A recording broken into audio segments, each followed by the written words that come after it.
From Tally to Cali, It's time to wake up. Wake up! Warchant.com is your ultimate Seminole sports source. And this is Wake Up Warchant, presented by Vitamin Energy. The vitamins. The energy. Now here's Warchant.com's Azan Hajavandi and Corey Clark. Wake up! It's Wake Up Warchant presented by Vitamin Energy. Coming up on today's show, we do a deep dive into the secondary after speaking with Patrick Surtain. We try to make sense of the Desir Twins' emergence. And could a 3-loss FSU team make the playoff? Maybe. Wake Up Warchant presented by Vitamin Energy. VitaminEnergy.com. Sip the juice, everybody. Promo code's going to be dropping soon. But in the meantime, don't wait. Get your Vitamin Energy now over at VitaminEnergy.com. 260 milligrams of all-natural caffeine, plus vitamins and nutrients, as you know, to help with your focus, help with your mood, performance in the gym, things of that nature. It's just one little bottle. Give it a shot, everybody. VitaminEnergy.com, world's first clinically tested, clinically proven shot to enhance your mood, to enhance your focus, to improve your energy levels. It's incredible. It's one shot. Vitamin Energy. Warchant.com, your ultimate Seminole sports source. I still think we're allowing you folks to hop on board for $1 for a week, which is good. Like, right, Corey? I get it. Like, everybody is on the subscription plan for everything now, seemingly.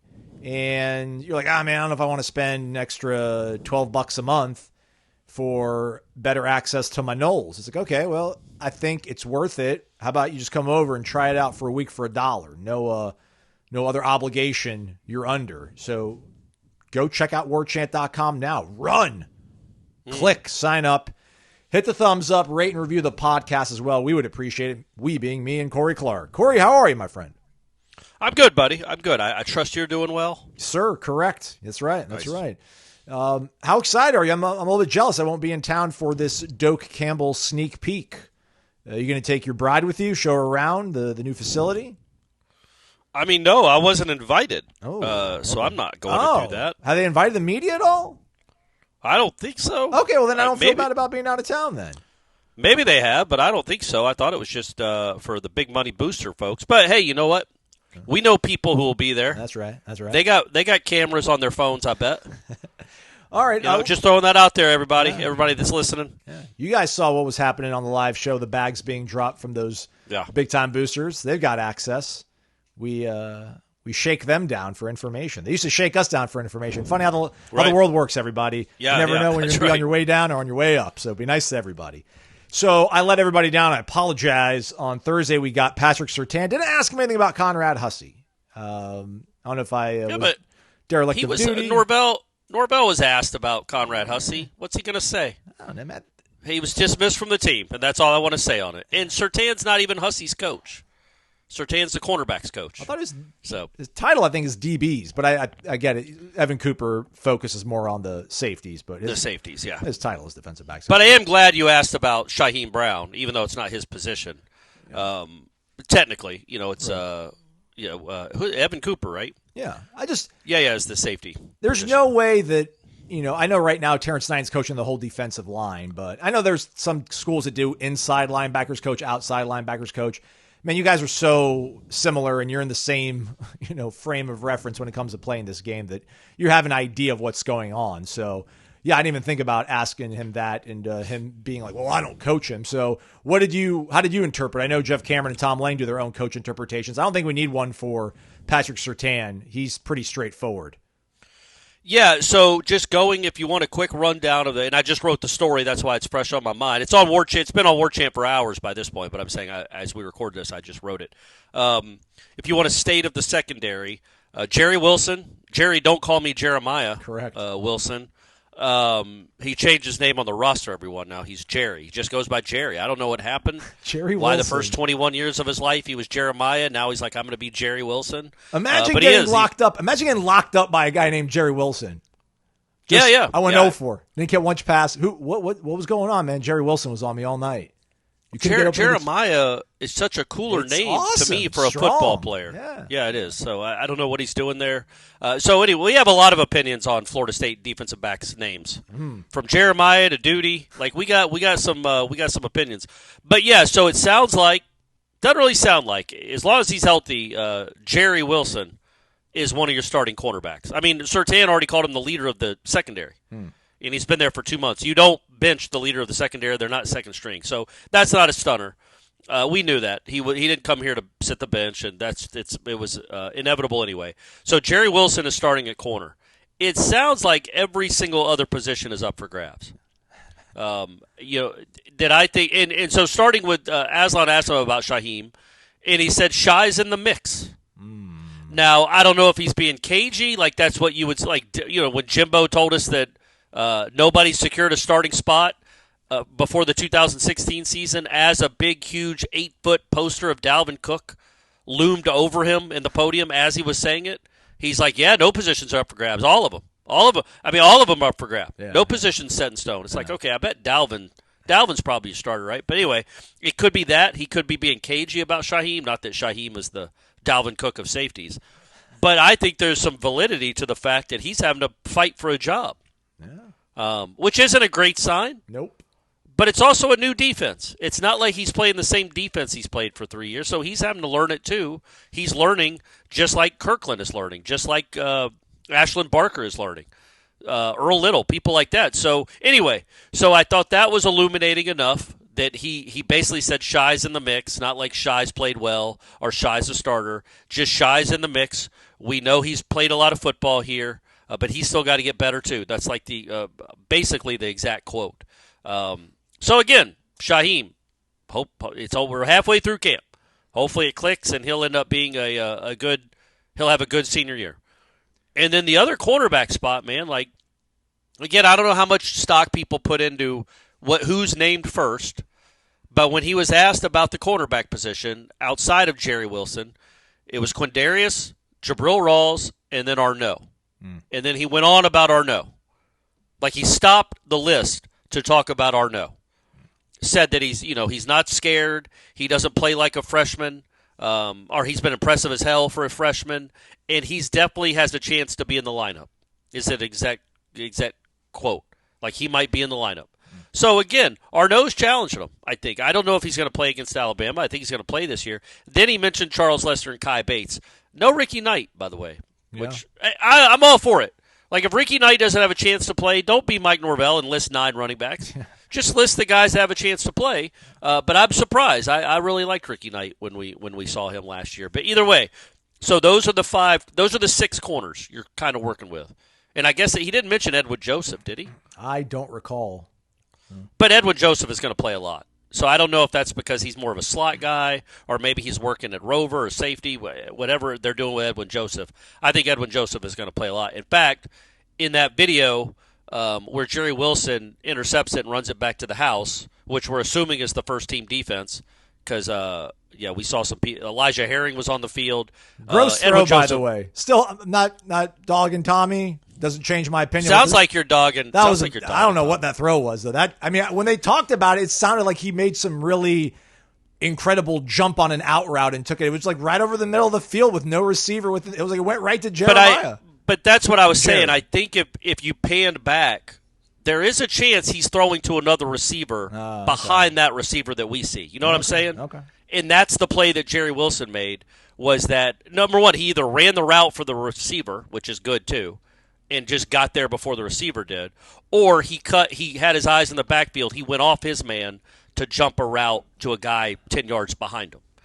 Either way, they were very, very excited about that play. But Edwin Joseph was on the field for that. So I'm assuming Edwin Joseph is going to be a pretty big part of the secondary. And also, I assume Shyheim Brown will be too, and Earl Little, and obviously Jerry Wilson.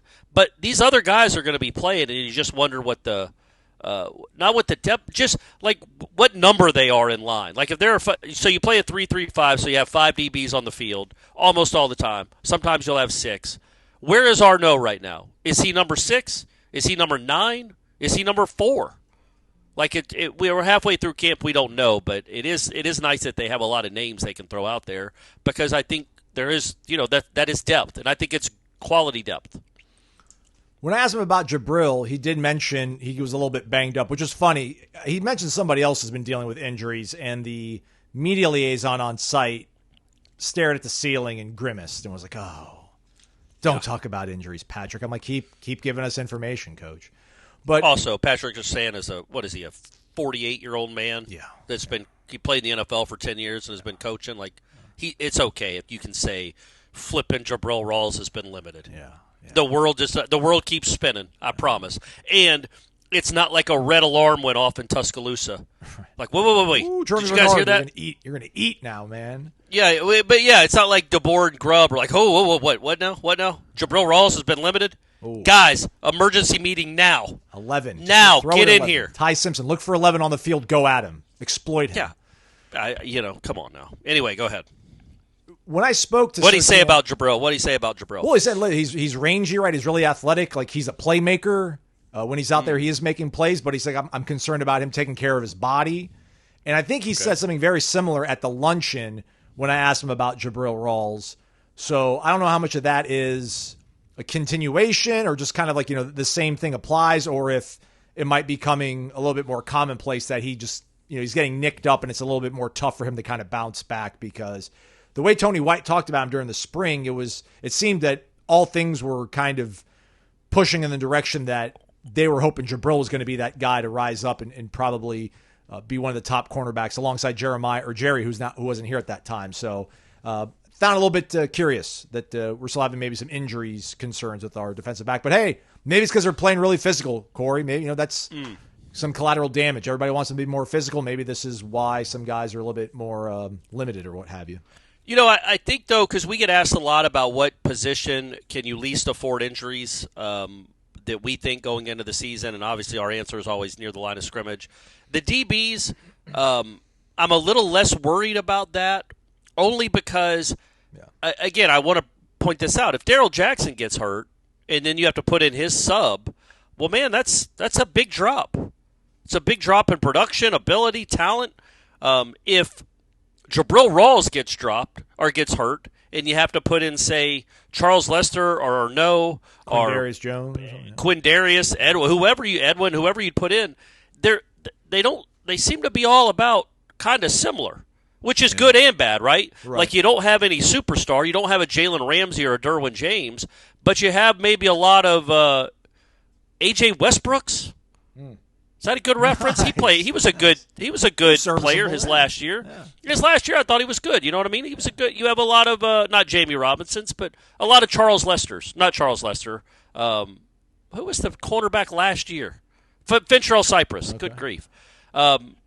Maybe that because he wasn't an NFL draft pick, but he was a good college corner. I think you have guys that can play, and there's not a lot separating your second best corner from your seventh best corner, perhaps. So you can withstand some injuries, and you put in a reasonable facsimile to that starter if he happens to go down.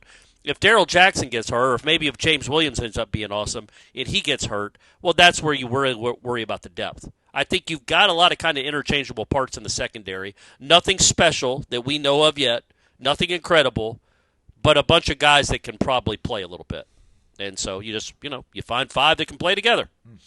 Up front, we spoke to defensive linemen, which is weird. We got the secondaries coach, and then they gave us defensive linemen, but not to complain about getting access. Thank you, everybody.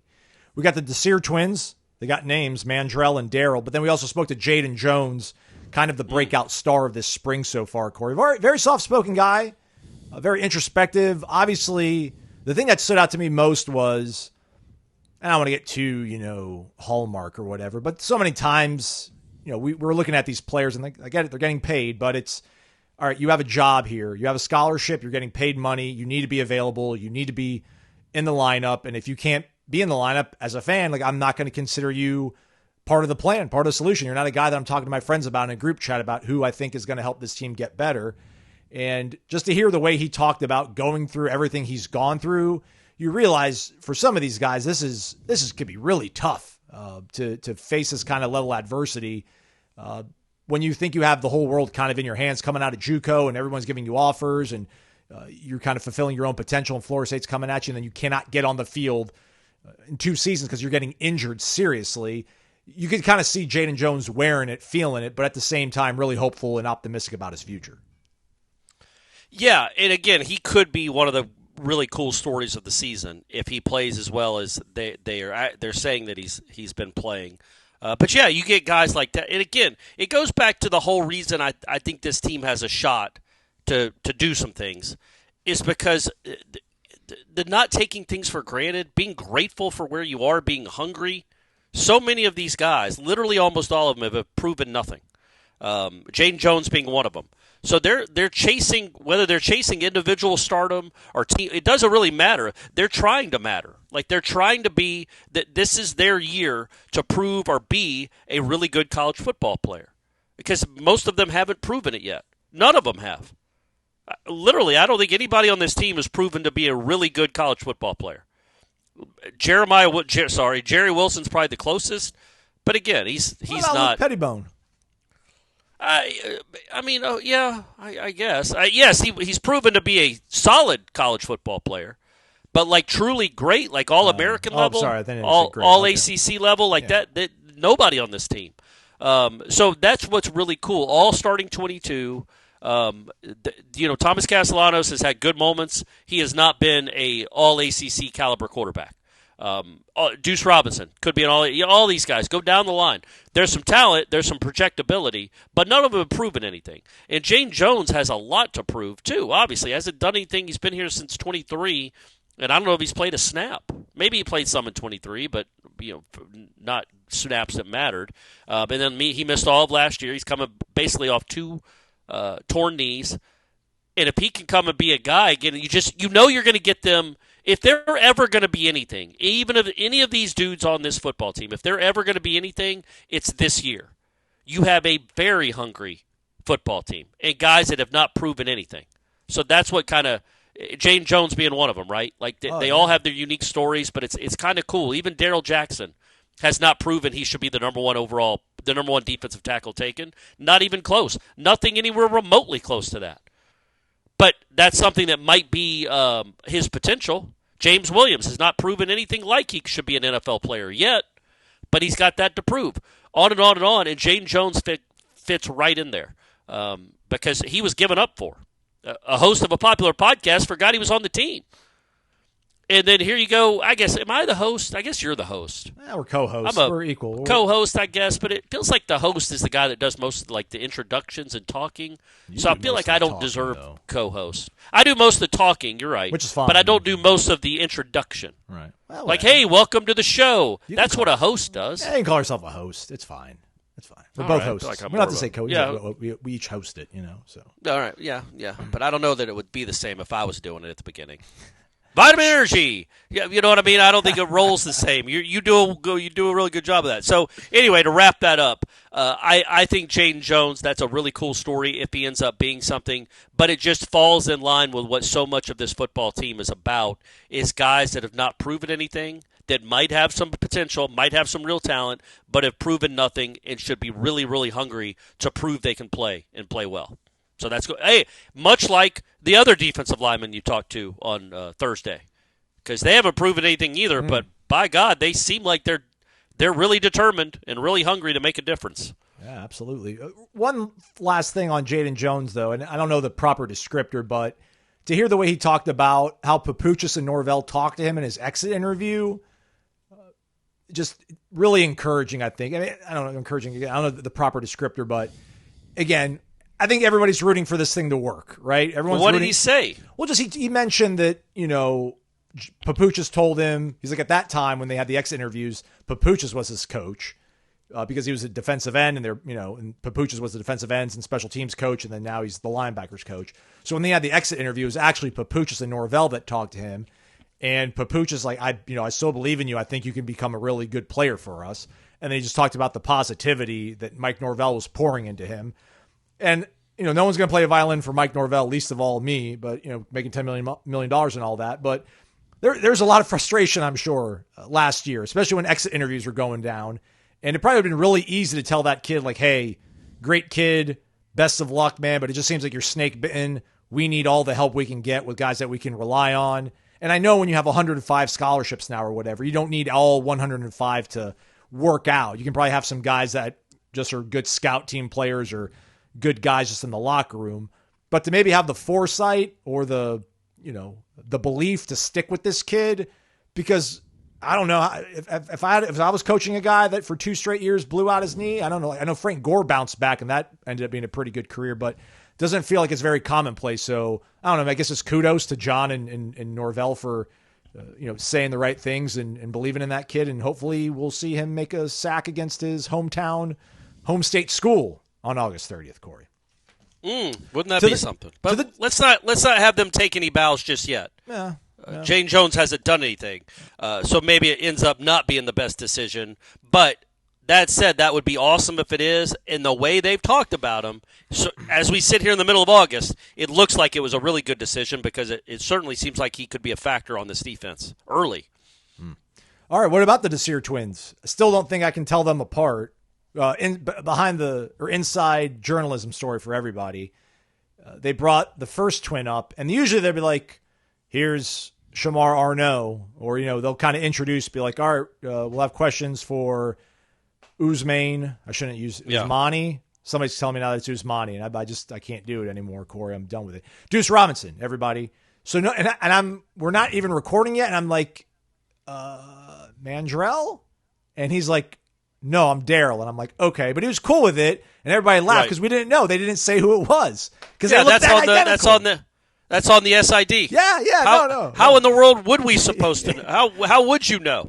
Yeah, because they're looking around. Maybe the SID didn't know. Yeah, they're looking around like who's going to, like, why is nobody asking a question? It's like because no one knows who, like, to be like, hey, Daryl, how's practice going? So I just kind of did like a generic question. But anyhow, so we got Daryl Desir first, Mandrell Desir afterwards. Still can't tell the difference between the two kids, but extreme belief. It's, Ira was asking them about where they get their sort of toughness from, because I think that's what the coaches have been talking about, what stood out the most. But I really was curious about where they get this confidence from. I think it was Daryl who said that he just goes with a mindset that whoever he's lining up against doesn't have the same heart that he does. And I was like, all right, man, that's a pretty bold thing to think when you're 18 years old, but I like it. I'm here for it. Again, man, they're physically impressive. They're both extremely intertwined and connected as identical twins. And no reason to think that they won't factor into at least some sort of rotation to help this team out, which I don't know how many people thought of them being part of the attack. But, hey, man, more bodies for a problem that they need to address for sure. Did they address which one is better? No. Somebody, I think Brendan asked Daryl, he was like, what do you do better than your brother? What does your brother do better than you? And he was like, I don't know. I don't think about that or something. It was very, very non-committal, evasive about it, which is like, golly, these guys, these brothers, I mean, they are brothers, man. They, the other, Mandrell got in there and sat down amongst all of us in the media and was watching his brother when he was at the podium. And then when Mandrell went up, Daryl stayed to listen to him. Usually the players, once they're done, they're out, they're getting treatment, they're getting food, they're getting whatever, and they're getting on their way. But they both like hung around to watch the other one go and everything. So, man, that's a little brotherly love. Hopefully the next Rondé and Tiki combo of identical twins. But, I know. Or the McCourty, maybe the more McCourty twins. We'll take that too. Is there anything, Corey, that if I would have told you 4 months ago or 2 months ago when we did the top 40 that the Desir twins are worth considering putting in your top 40? I was like, I'm from the future. You should put them in your top 40. Would you have thought, like, oh boy, like true freshmen playing that close to the ball? Or have you heard enough from enough different people that makes you think that, these kids, it's not that they're just good for freshmen. They're just good players, even though maybe this defensive line isn't as developed as we hoped. It's a good question. I wonder if flip the question and say you were on Bama Online. That's the name of their website, right? Correct. Yeah. And there were a lot of coaches and posters talking about these two incoming sets of twins. This incoming set of twins. So one set of twins, not two. Two sets of twins obviously would be four players. So one set of twins that was getting a lot of love in the preseason for how well they played, how hard they played, physical. They got a chance to be in the rotation. If it was Alabama, would you be like, oh, no? I bet those guys are going to be a handful. Right. Yeah, or would you be that worried because you're like, they're still true freshmen? That's a really good point. Yeah, no. I guess if Nick Saban was still there, I'd be like, this guy, just everything. He just can't miss. Yeah. Everything just lands in his lap. But, I think right now with the way that defense played, if they were talking about, and again, I'm a bit of a sucker for recruiting rankings, and I think Mandrell was the higher ranked of the two, but I don't think either were like in the top 200. I should go check that before I say that out loud on a podcast a lot of people listen to. But yeah, I would think with that kind of profile, I'd be like, well, I feel like they're not in great shakes up front, and they're looking for every answer they possibly can get, and they're throwing every possible solution at it. But that's me being cynical and half full. Are you half empty rather? Are you looking at it half full? Well, sort of. Like, obviously, if you take a step back and you're like, man, what kind of defensive line do you have, returning talent, where two not all that highly recruited players, certainly not by historic Florida State standards, come in and immediately are like the talk of the camp. Like, what roster have you put together? What kind of depth chart have you put together where these two guys, these two 3-star, four, maybe one's a 4, one's a 3. But Daryl's a 4. I apologize. Daryl's the more higher ranked of the two. He was a 4-star. Mandrell was a 3-star. But neither one of them were composite. Daryl was a composite 354th player in the country, right? And Mandrell was composite 758th. And they're turning heads to this degree. Maybe it says more about what you've put together around them than it does about them. But that's glass half empty. It could be, like I said, I think it's the perspective of 2-10, not proven to be a great high school recruiter yet. And then these two guys come in or the talk of the town. You're like, yeah, man, because it could be because none of the other guys around them really play that hard or play that physical or very good, except for Daryl. So maybe that has more to do with it than them being awesome. But there is a chance that they're awesome. Now, again, I'm not expecting them to be awesome August 30th, but by the time they leave here, they might be the real deal. You might be there might be a bunch of Desir jerseys being worn around Tallahassee in the next 2 or 3 years. They might have been like diamonds in the rough that actually turn out to be diamonds, and they happen to be related.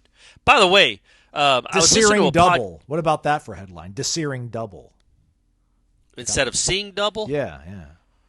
I'll workshop it. I'm sorry. We'll workshop it. Yeah, let's go back. I like the idea, Aslan. I like where your head's at, but we can do better than that, I think. But that's not bad. Desir evil, like see no evil, but you do see evil because no, that doesn't work either, guys. This is how magic happens, though. You think not everything is like the Beatles going in and writing "Hey Jude" in 9 minutes. Like sometimes it takes a while, or Paul McCartney waking up and he's got yesterday just in his head, and he just writes it down in 10 minutes and sings it to John Lennon. Sometimes it takes a while. But I think there's a chance these guys might be legitimate, like high level college football players. And what gives me hope about that is I think Malzahn's mentioned them. I know Tony White's mentioned them. And I know Terrence Knight and Mike Norvell have mentioned them. And it's not like these guys were high school coaches last year. Mike Norvell's coached some pretty good dudes on the defensive line. Tony White and Terrence Knighton had a pretty badass defensive line last year at Nebraska the last 2 years. Terrence Knighton was a badass himself. He played in the league. So for them to be talking about these guys makes me think that this might be legit.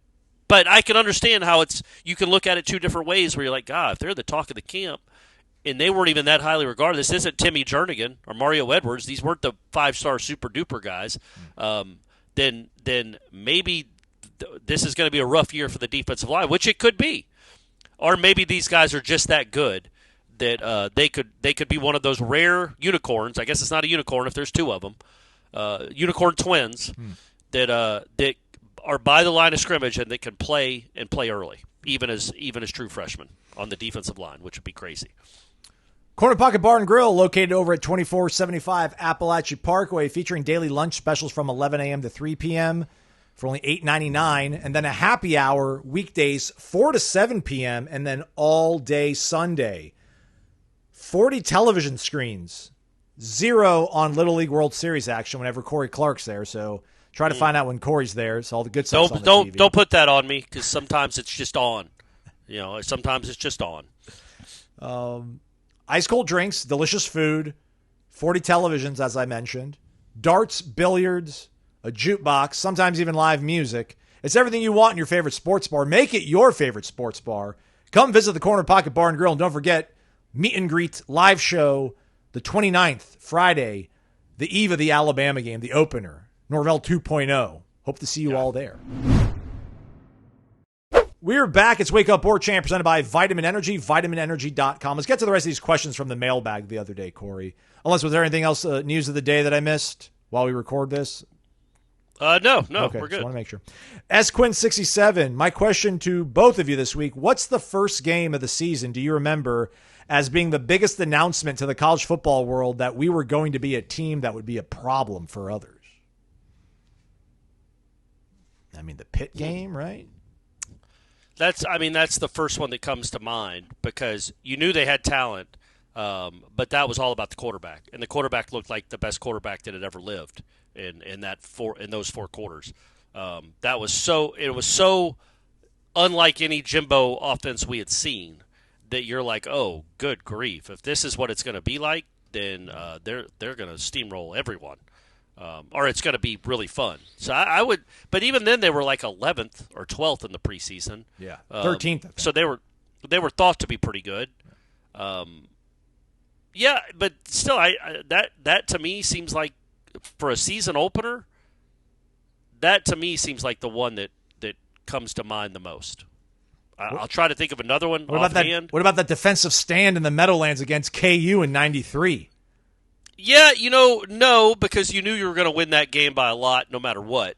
But that performance maybe because of the defense. Because what's funny is even Bowden in that preseason was like, our offense is going to have to carry us for a while. We got a lot of holes we got to fill on defense. I think we'll be good by the end of the year, but we're going to have to catch up quick, and we're going to have some growing pains on defense. And then they go and shut out, I think, like 3 of the first 4 opponents. They just lost Marvin Jones and some other, like maybe Dan Footman, but like they lost some really good players, Marvin being the chief among them. So maybe that just from that perspective, like, oh, golly, like we knew the offense was going to be good because Charlie was back and they're running the fast break and nobody ever thought to, put a quarterback in the shotgun before Florida State revolutionized the sport and put 4 wide receivers out wide and threw it. Nobody thought to do that. But yeah, that game, and also seeing Warwick Dunn kind of just even as the 4th string running back or 3rd string, I think he was 3rd string, get a couple carries, like, oh, that's different. Maybe 93, but they were already, I think they were number 1 or number 2 in the country going into, they were number 1, right? I think going into that game. So the whole world was already on notice. I would say for the context of the question, me personally, I think it's the 2013 because you went from people were not fired up with Jimbo after the Florida game and after the NC State game of 2012. Kind of thought like he let down. He had a chance. He kind of blew a chance to win a championship. And then for the very first game of the next year with a freshman quarterback to look like that, you're like, oh boy! And they were the best team in the country pretty much for 4 straight months. Next question, Jaron 1518. I don't have anything witty. I just want to know if the receivers this year can catch. I'm convinced that alone cost us a couple games last year. Based on camp reports, can we catch a cold this year?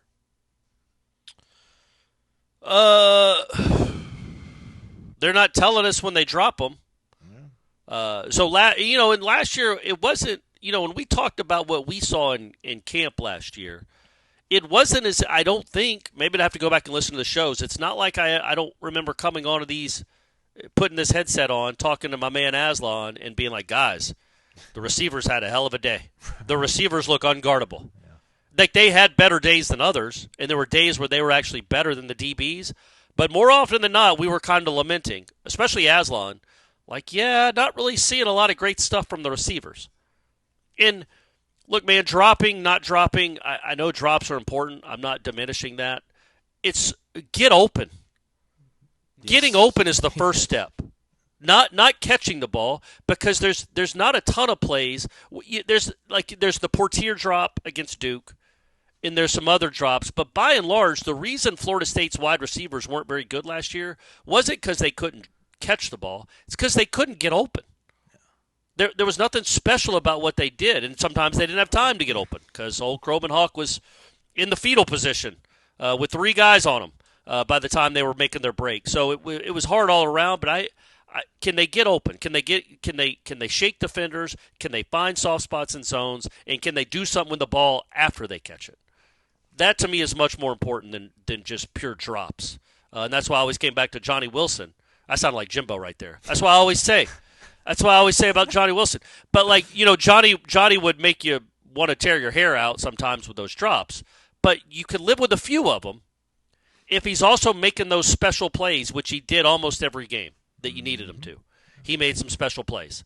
And I'll live with Deuce Robinson making a drop or two, even a horrible one. Like Johnny had a couple of really bad ones in that LSU game in 23. He also finished with over 100 yards.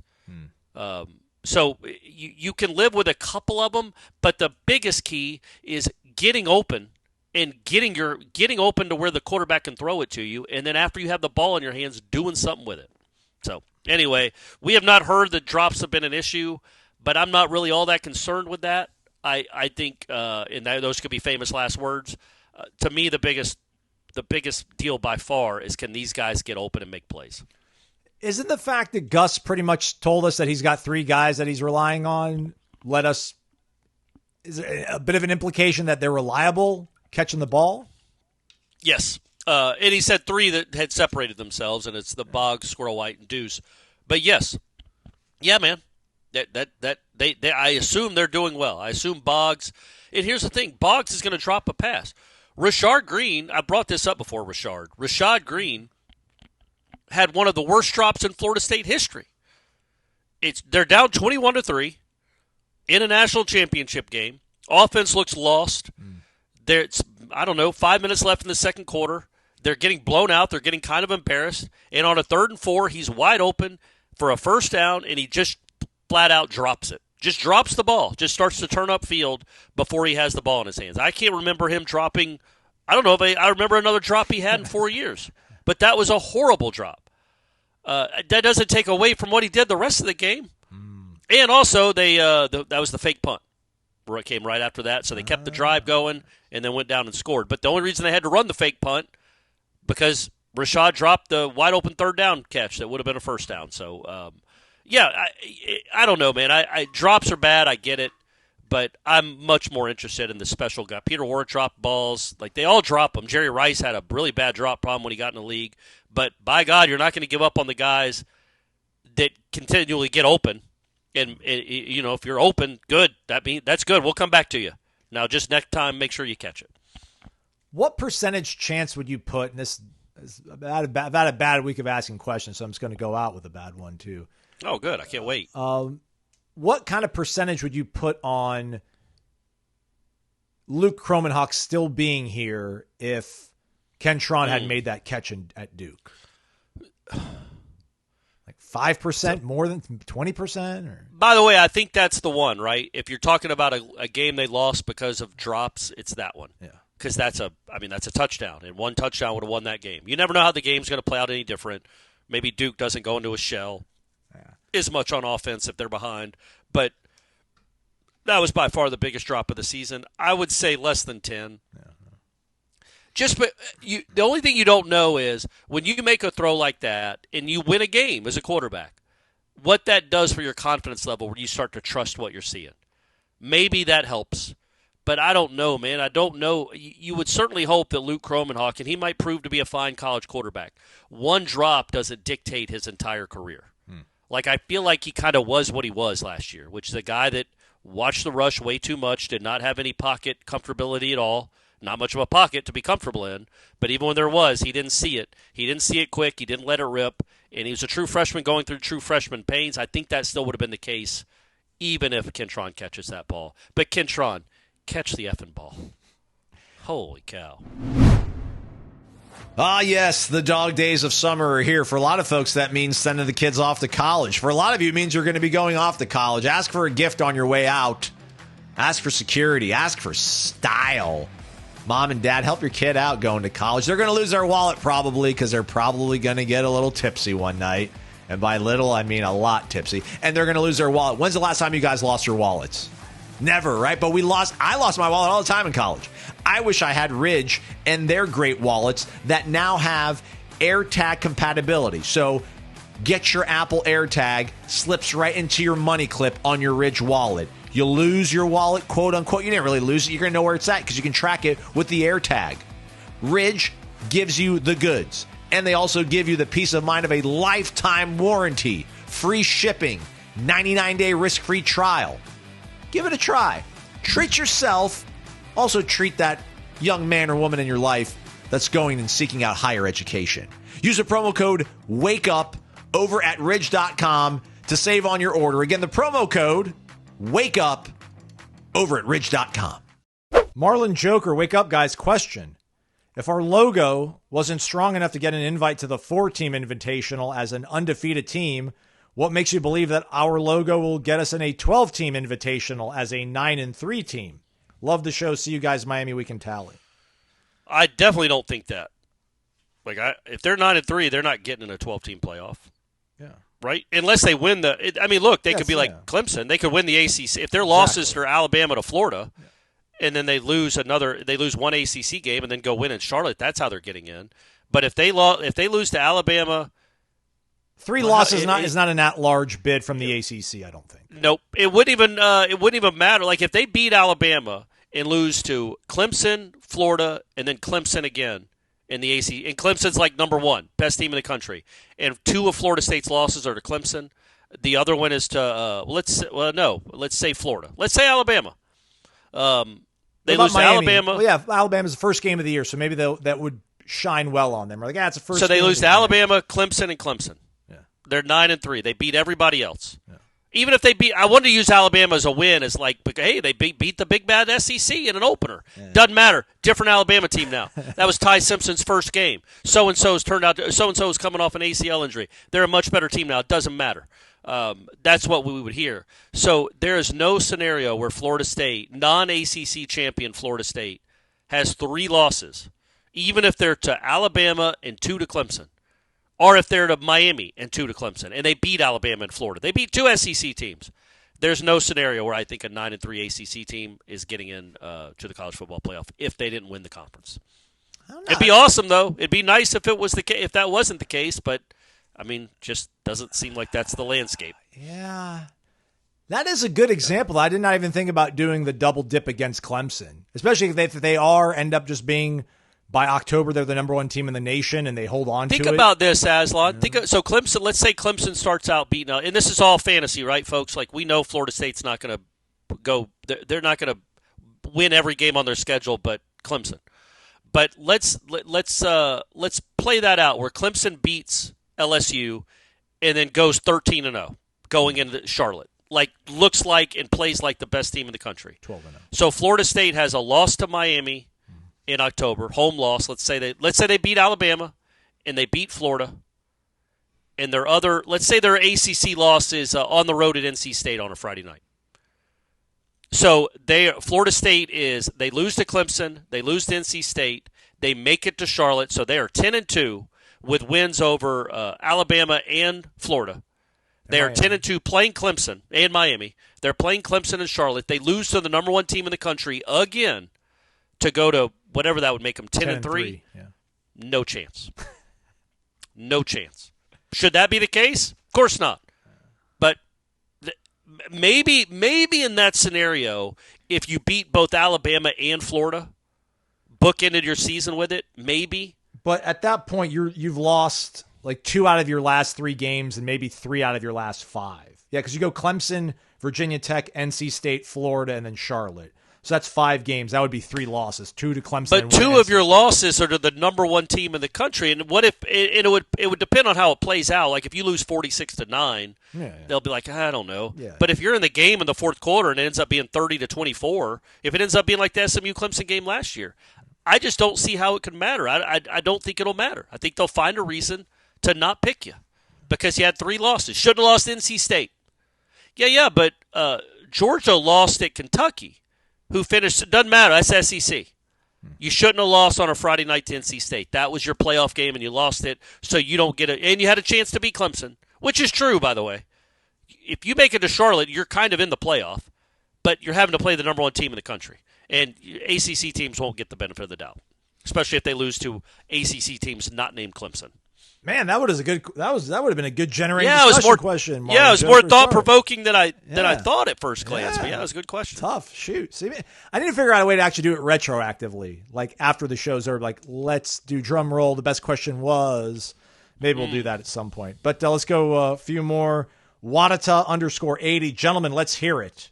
Which assistant coach seems to be the most, quote, different, unquote? I would say better, but I don't want to be mean. Which assistant seems to be the most different from the previous ones? I mean, it's got to be Tony White to Adam Fuller, right? I mean, T. Knighton and Odell, I think there's some parallels. You know, listen, I know Alex Atkins doesn't have a great reputation, but like Alex Atkins got on people. And Herb Hand, you know, we've seen him kind of get a little bit, you know, fired up, but maybe probably those two. Or would you say, I don't know, would you say Gus as offensive coordinator versus Alex Atkins offensive coordinator?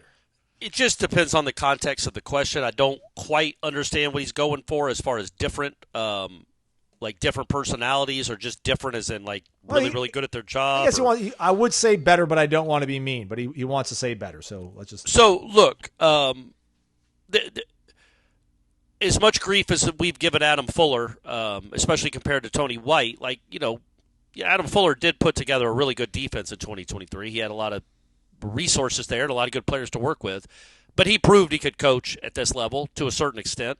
I think playing for Tony White is a completely unique experience than playing for Adam Fuller, and I think it's for the better that Tony White is here. I think he demands maybe a little more accountability. I think maybe there's even a little more respect. I don't know that. I'm not in the locker room. Just the way they talk about Tony White, and just the differences in upbringing. And I'm talking about more about like a guy from Boston that sounds like he's from Boston, coaching a bunch of kids that aren't from Boston. And when things went poorly last year, did they listen to him? Did they respect him? Did they care that he was upset with them? It didn't seem like it. But he did it, and it didn't seem like that through the first month of 2021. And then he he tinkered with the lineup, got smarter about the secondary, and all of a sudden it was a decent defense, pretty good defense actually. From the middle of 21 till the start of 24, it was a pretty darn good defense, and he was a good DC, and he earned a lot of money. So I don't feel too bad for Adam Fuller. But I would say this: if you're looking at resumes and what actually is being done in that building and on that practice field, the difference between Alex Atkins and Gus Malzahn, you can't. It's like apples and chainsaws. Like there's not even a comparison. They're not even the same thing. They're not even close to the same thing. Gus Malzahn has 30 years of doing this, 20 years of doing this at a really high level, of actually designing and game planning offenses and scheming, and running offenses that are really hard to stop. Alex Atkins, like, that just wasn't the case. He had the title. That's it. He had the title, and that was it. But I'm saying, like, if you're looking for somebody, so the better question would probably be coordinator. You're like Norvell or Malzahn. But if you're going to last year, and who was the coordinator on that Florida State football team that was the worst offense in program history, that was Alex Atkins' name on it. And clearly, he didn't have any answers for Mike Norvell either. I know Mike Norvell deserves most of the blame, but I don't think that if Gus Malzahn had been the OC last year, even in the capacity that Alex Atkins was, where Norvell still got to call plays, but Malzahn was helping put together the game plan each week, figuring out personnel before the season.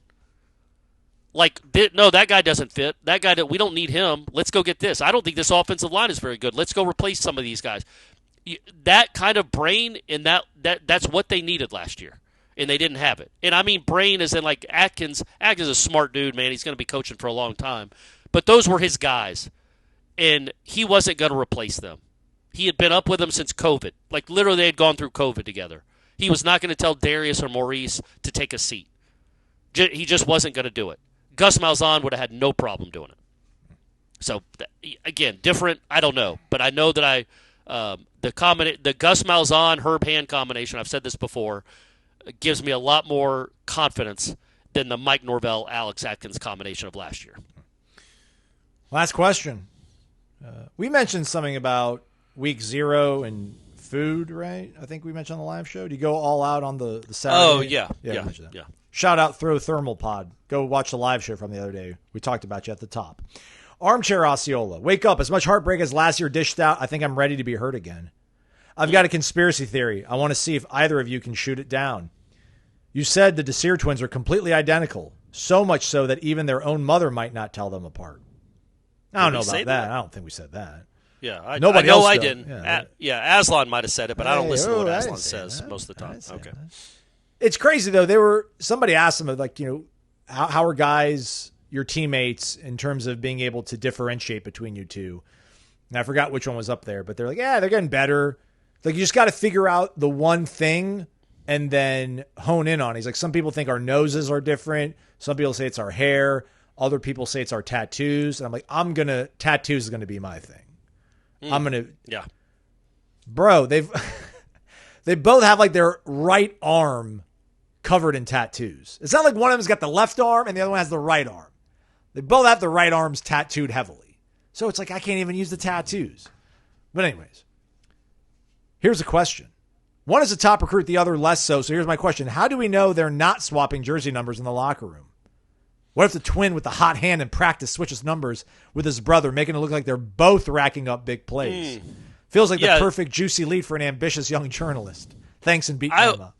What about, I was thinking, I didn't know that question was coming, but as we were talking about how do you tell them apart, what if, because they're very, very aggressive, Aslan, very, very aggressive. Yeah. What if, let's say, Daryl is the better of the two this year and, like, really gets on the field and plays a lot and is good?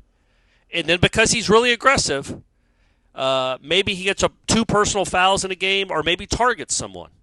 It gets kicked out for targeting. Okay. Could you not just have him go put on Mandrell's jersey and go play as his twin brother? Absolutely. But how would you even if, let's say Miami suspects that's what hey, that's the same kid. No, it's not. That's the same kid we saw. Like, how would you prove? How would a referee be able to prove that they, like at halftime? Got to get Maury Povich out there, do a DNA test. Exactly. Like at halftime, so it happens in the second quarter. At halftime, because Daryl's a little bit ahead of Mandrell, or Mandrell's injured, we don't even know it. But either way, you want Daryl to keep playing. You just put him in the 93 jersey. Yeah. Or the 90 jersey. I don't remember which one's which. But how could anybody, what would be the recourse for a football team that thought they did that? How would you prove it? I know. Like, time out. We need to get this settled. And you're just Mike Norvell, like, I don't know what you're talking about, man. It's the right guy. I don't know what you're talking about. You know. It would be funny though. The offensive lineman for the other team is like, they keep saying Daryl every time he makes a tackle. That's supposed to be Mandrell. They keep saying Daryl, and then you're like, yeah, that's just a running joke they have. It's a running joke the whole defense has. Of course, that's Mandrell. Like, how? There's no way you could prove it. Is my point. Yeah. So look. As far as I'm concerned, especially if one of them ends up being a good bit better than the other one, like it ends up being the Consecos or something, you've got a doppelganger that you just say, no, that's the one you kicked out, and he's staying. And 93's kicked out. You kicked him out. This is his twin brother, 90, looks just like him, but totally different guy. Yeah. Feels like that's not a bad play there, Aslan. Now they can be as aggressive as they want. Somebody get that over to Tony White. Yeah, well, hey, apparently though they're the exact same player, so it would be a loss if you lost either one of them. But yes. But yeah, if you did lose, if you lost one and the one guy was a lot better than the other one, at least early, that's a nice throwback to have. That's a nice fallback to have. It's like, yeah, he's called for targeting, but doesn't matter. What are they going to do? How are they going to prove this? All right, way to spin that question into a good answer, actually, Corey. I was at a loss. I was just going to be like, thanks for the effort, Armchair Osceola. But that's how I think. I think different, buddy. Yeah, man. I think outside the box. Absolutely. All right, so we're done, but we got plenty of content going on over at warchant.com, and the Jeff Cameron show is going on from 1 to 4 o'clock. Tune into that. Tap in, or whatever we all say that try to act cool or whatnot. Yeah. Corey's going to probably, will you be writing anything over this weekend, do you think? You and Ira putting your heads together, coming up with something? Yeah, we get today is a day off. Friday is a day off for the football team, but Saturday they practice again. Sounds like it's going to be a physical practice, and we get Norvell. So I'll be writing something Saturday, definitely Saturday and Sunday as we get 2 weeks away, man. 2 weeks away. It's fast approaching, Aslan. So yeah, I'll be writing plenty of stuff. Go to warchant.com again. Sign up for $1 for a week. No obligation. It's 1 week. It's $1. Give us a try. We'd appreciate it. Hit the thumbs up on the way out. Have a great weekend, everybody. He's Corey Maslow. Thanks for listening to Wake Up Warchant, presented by Vitamin Energy. VitaminEnergy.com.